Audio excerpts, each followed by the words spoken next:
Hello hello viewer, welcome to my vlog. और ये दिवाली की साफ़ सफाई शुरू है। उस सफाई के दौरान ही मुझे कुछ नए पुराने कैंडल्स मिले, तो मैं इसे इस तरह से करके एक बर्तन में पानी ले ली हूँ और उसके ऊपर पानी जब गर्म हो गया तो एक कटोरी में मैंने ये सारे कैंडल्स में से थ्रेड को निकाल दिया है और निकाल करके इसे डाल करके अच्छे से पिघला ले रही हूँ। और पिघलाने के बाद मैं इसमें एक वैक्स का जो कलर्ड वैक्स रहता नहीं है, कलर करने के लिए बच्चों लोग करते हैं पेस्टल कलर, उसे डाल दूंगी। जो भी कलर आपके पास अवेलेबल हो तो मैं इसे अच्छे से देखिए मिला ले रही हूँ। और उसके बाद उसमें वो वैक्स का जो भी कलर आपके पास हो वो उसे डाल दें और डालने के बाद अच्छे से मिला लें। और मिलाने के बाद जो भी आपको बनाना हो, जिस भी कैंडल में आपको जमाना हो, दिया में, कोई कैंडल स्टैंड में, जिसमें भी आप जमाना चाहें उसे अच्छे से जमा लें। और ये काफ़ी देर तक चलता है और जो भी कैंडल है उसमें वेस्ट नहीं होता है।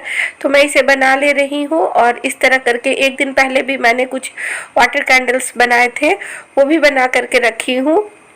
और आज मैं ये बनाई हूँ, इसे भी बना करके। और इस तरह मैंने घर में बहुत सारे कैंडल्स बना लिए हैं दीपावली के लिए। बाकी जो खरीद के आएगा वो तो आएगा ही, और अपना बनाया हुआ भी कुछ रहेगा। ये देखिए पूरी तरह से मेरा कैंडल पिघल गया और इसका कलर जो मेरे पास था ब्लू, वही मैंने इसे डाल दिया है। ब्लू कलर का जो कलर मोम कलर था मेरे पास वही इसमें डाल दिया है। और डालने के बाद देखिए ये बड़ा दिया है, मैं इसमें भर ले रही हूँ। इसी तरह से एक धागा लगा करके, धागा को कोई सीख से किसी चीज़ से आप बांध दें बीच में और इसे भर ले।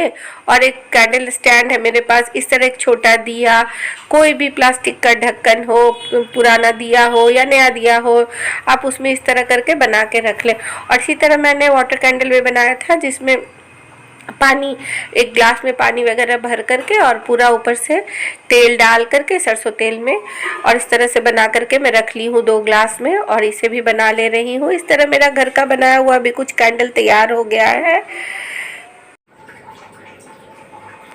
और ये सुबह मैं मॉर्निंग वॉक से आ गई हूँ और आ करके मैंने चाय बना ली है अपने लिए। पीने के बाद मैं किचन में लग गई हूँ देखिए साफ़ सफाई में। और ये कोई भी पर्व त्योहार आए ना तो बस सफाई का काम ख़त्म ही नहीं होता है, वो आपको 4-5 दिन पहले से करते रहना पड़ता है। तो ये बस शुरू है सुबह से, और मैं बारी बारी से एक एक का निकाल रही हूँ रैक का सामान, और पोंछ करके साफ़ करके फिर रख दे रही हूँ अरेंज करके वहीं पे। क्योंकि एक साथ सारा निकाल लेने के बाद ना फिर मुझे परेशानी हो जाती है और काफ़ी समय लग जाता है, फिर मैं इधर का उधर उधर का इधर करते रह जाती हूँ। तो मैं यही सोच रही हूँ कि चलो बारी बारी से निकालूँ और साफ़ करने के बाद फिर उसे वहीं पे रख दूँ। और अभी चूँकि छठ भी है घर में और दीपावली भी है और मुझे करना है, और मुझे इस बात का भी ध्यान रखना पड़ता है कि मैं खुद भी ना बीमार हो जाऊँ, क्योंकि फास्टिंग तो मुझे ही करना है और काम भी करना है। अगर मैं ही बीमार हो गई तो फिर सारा पर्व त्योहार बेकार हो जाएगा। इसलिए मैं खुद को ध्यान में रखते हुए, खुद के शरीर को, तबीयत को ध्यान में रखते हुए ही धीरे धीरे काम करती हूँ। इसलिए मुझे टाइम 1 सप्ताह का लग जाता है, लेकिन ठीक है, धीरे धीरे ही काम होना चाहिए और पर्व त्योहार भी होना चाहिए। इसलिए मैं बारी बारी से करती हूँ और धीरे धीरे करती हूँ।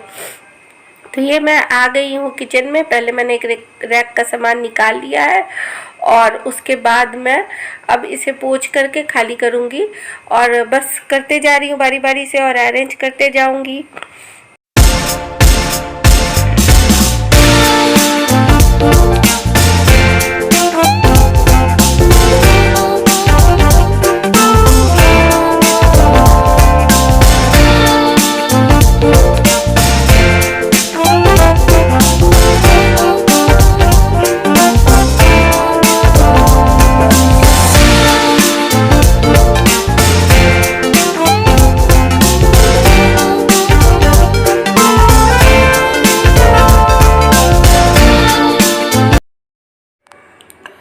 और इस तरह फिर देखिए मैं आ गई हूँ सोफ़ा की सफाई करने के लिए। और सबसे पहले मैंने जो क्लीनर बनाया था उससे मैंने सोफ़ा को पोंछ लिया है, और फिर उसके बाद मैं उसके ऊपर लगा रही हूँ वार्निश, जो टचवुड आता है ना उसी से।